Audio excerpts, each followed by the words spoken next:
direct descendant. Take me with you instead. No, no, no, please, no. पिछले कुछ दिनों की तरह फिर से मेरी सुबह चिल्लाते हुए हुई. Knowing how my grandparents were killed and burnt alive had been very hard on me. मुझे रात को नींद नहीं आती थी और अगर गलती से आ भी जाती थी तो ऐसे ट्रॉमेटाइजिंग सपने मुझे ठीक से सोने ही नहीं देते. वो स्टूपिड बैट भी काफी बार मेरे रूम के सामने रात को मंडराता रहता था. And that didn't make things any easier. जब मैं कैंपस पहुंचा तब मुझे वीर मिला. वो जल्दी से मेरी तरफ आया और उसने कहा, जय, व्हाट्स रॉन्ग? आंटी ने मुझे कॉल किया था. She asked me to check up on you. Veer, वो मेरे ग्रैंडपेरेंट्स, मेरे डैड, उन सबको उन्होंने. Jay, you have to be strong बाबा. अपने लिए नहीं तो एटलीस्ट अपनी मॉम के लिए. एक काम करते हैं, चल तू मेरे साथ फॉरेस्ट चल. वैसे भी इस हालत में तुझे मैं क्लास तो नहीं जाने दे सकता. वीर और मैं वुल्फ पैक शेड के बाहर लगी हुई जूट चेयर पर बैठे हुए थे और पहली बार वीर ने खुद मेरे लिए एक जॉइंट रोल करके मुझे ऑफर किया था. उसे मैंने पहले कभी फूंकते हुए नहीं देखा था, पर मुझे इतना डिस्टर्ब देखकर वो भी मुझे कंपनी देते हुए कुछ ड्रैग्स लेने लगा. जल्दी हम काफी हाई हो गए. कुछ देर तक क्लाउड्स को देखते हुए एडमायर करने के बाद मैंने वीर से पूछा, वीर, हमारे वेलकम किट में जो गार्लिक का पैकेट था वो गलती से वहां आया था ना? नहीं, वो न्यूली इनिशिएटेड वैम्पायर्स की ट्रेनिंग में सेकंड टर्म में यूज होता है. कैसे? आई ट्रूली होप तुम अब सुपरनैचुरल हिस्ट्री और फोकलोर पढ़ने लगे हो और तुम्हें एटलीस्ट ये पता है कि garlic can. Yes, over exposure to garlic can kill a vampire. I know, but ये बात मुझे किसी हिस्ट्री बुक से नहीं, मेरे दादा दादी के मर्डर की हिस्ट्री से पता चली है. जय, आई एम सो सॉरी यार. आई कांट इवन इमेजिन तू इस वक्त क्या फील कर रहा होगा. It feels like shit. My whole life has been a lie. समझ में नहीं आ रहा है कि क्या सच है और क्या झूठ. और साला ये डायरेक्ट डिसेंडेंट वाला ब्लड लाइन भी मेरी फैमिली को मिलना था. ये नहीं होता तो मेरे ग्रैंडपेरेंट्स, मेरे डैड, वो सब आज मेरे पास होते. माँ के अलावा मैं अपनी फैमिली के किसी मेंबर से कभी मिला ही नहीं हूँ bro. Can you imagine how shitty that must be? Jay, and you, तुम्हें तो ये सारी हिस्ट्री पता थी ना? माँ ने बताया मेरे हिमालयन हाई में आने से पहले से ही यू न्यू अबाउट मी. तो हमारी दोस्ती तो फेक हुई. आपको कहा गया था मेरे आसपास रहने के लिए. You were just bloody hell doing your duty.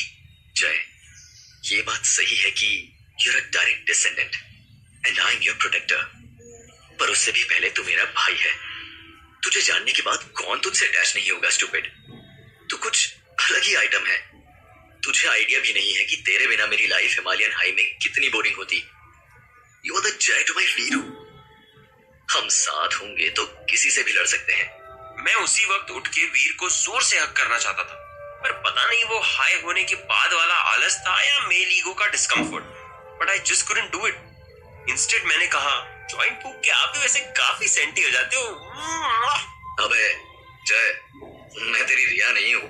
तभी वीर ने नॉन चैलेंजली टॉपिक चेंज करते हुए कहा, अच्छा तू कुछ गार्लिक के बारे में पूछ रहा था ना? हाँ, वो यू सेड सेकंड टर्म में ट्रेनिंग के लिए यूज होता है, लेकिन कैसे? जब कोई इंसान स्लोली अपने अंदर पॉइजन की स्मॉल डोजेज इंजेक्ट करता है, उस प्रोसेस को मिथ्रीडेटिज्म कहते हैं. इससे ओवर टाइम उसकी इम्यूनिटी बढ़ जाती है. Tiny non lethal amounts of toxin को वो अपनी बॉडी में इंट्रोड्यूस करते रहते हैं और धीरे धीरे इससे उनका इम्यून सिस्टम एक डिफेंस मैकेनिज्म बना लेता है और फिर इवेंचुअली वो ही इंसान पॉइजन का लार्ज डोज भी सह पाता है विदाउट एनी एडवर्स इफेक्ट्स. ठीक उसी तरह वैम्पायर्स जब रोज सुबह गार्लिक के छोटे पीसेस चबाते हैं, the steady incremental exposure allows their body to adapt to the compound allicin, जो हम वैम्पायर्स के लिए टॉक्सिक होता है. That's how हम भी gradually अपनी garlic tolerance बढ़ा सकते हैं. Oh, it must be really hard for Gen vampires, no? Bro, मैं second term तक wait नहीं करना चाहता था. Can I start this training tomorrow? ठीक है, हम कल इसके बारे में डिस्कस कर लेंगे. फिलहाल चल एक और रोल करते हैं. काफी अच्छा लग रहा है. वॉटरफॉल की आवाज किसी मेडिटेशन ऐप की कामिंग ऑडियो जैसी लग रही है.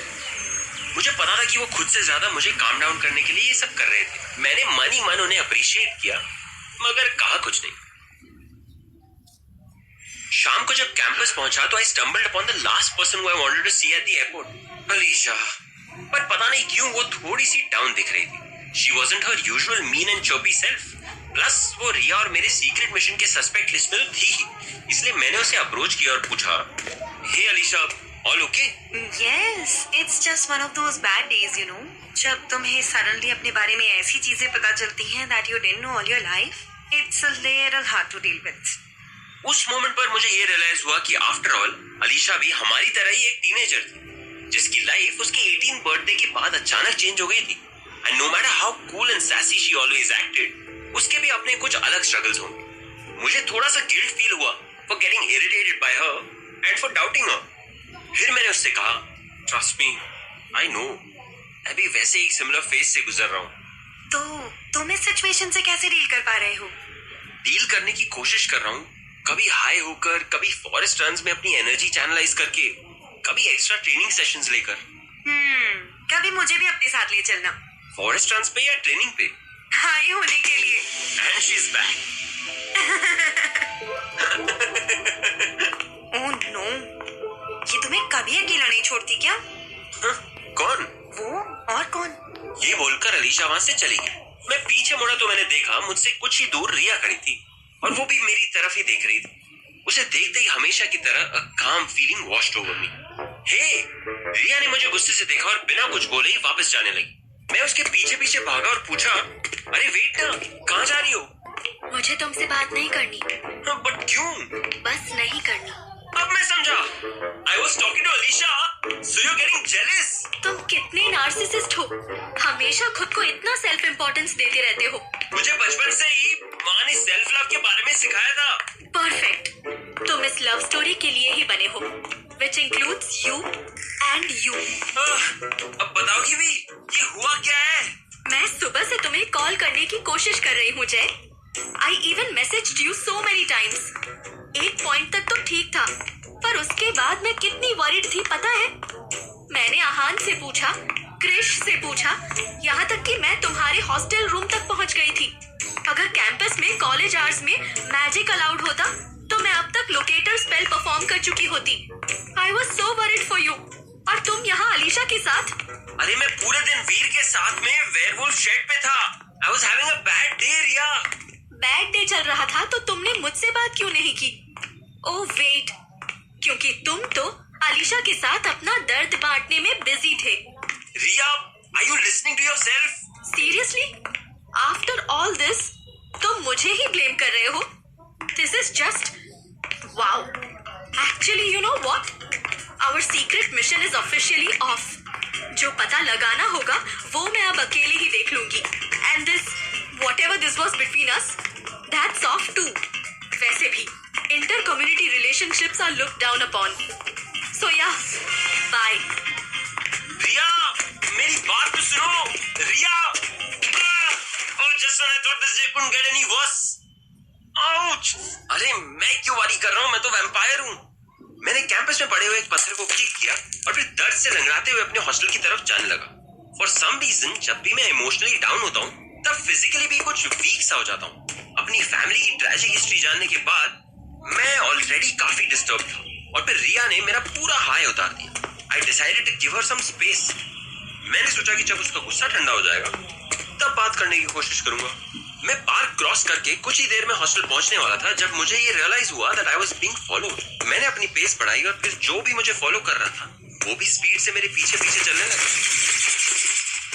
वही बैट जो मेरे विंडो पे इतने दिनों से लेटर ड्रॉप करने की कोशिश कर रहा था वो अचानक मेरे पैरों में आ गिरा।